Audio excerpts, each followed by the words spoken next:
আসসালামু আলাইকুম। তারকা টিভির আরো একটা স্পোর্টস আপডেটে আপনাকে স্বাগতম। এবার টি-20 বিশ্বকাপ শেষে কত টাকা নিয়ে দেশে ফিরল বাংলাদেশ ক্রিকেট দল? তো সম্মানিত ভিউয়ার্স, বিস্তারিত জানুন পুরো ভিডিও জুড়ে। নিজেদের ইতিহাসে দ্বিতীয়বারের মতো টি-20 বিশ্বকাপের সুপার 8-এ উঠেছিল বাংলাদেশ।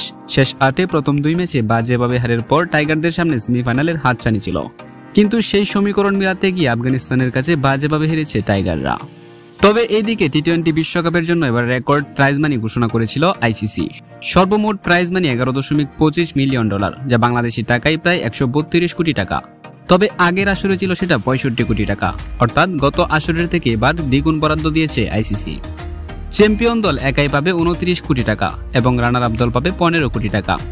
সেমিফাইনাল থেকে বাদ পড়া দল পাবে 9 কোটি 24 লক্ষ টাকা এবং সুপার 8-এ ওঠা প্রত্যেকটি দল পাবে 4 কোটি 50 লক্ষ টাকা করে। সেই হিসাবে বিশ্বকাপে সুপার 8 থেকে বিদায় নেওয়া বাংলাদেশ শুধু প্রাইজ মানি হিসেবেই পাবে 4 কোটি 50 লক্ষ টাকা। পাশাপাশি এবারের বিশ্বকাপে প্রতিটি ম্যাচ জয়ের জন্য দলগুলো পাচ্ছে $31,154। সেই হিসেবে 3 ম্যাচ জেতা বাংলাদেশ পাচ্ছে $93,462, যা বাংলাদেশি টাকায় 1,09,77,653 টাকার সমান।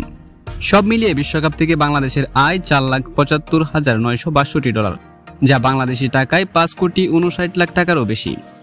এর বাইরে ম্যাচ ফি, ম্যাচ সেরার পুরস্কার সহ অন্যান্য আয় তো থাকছেই।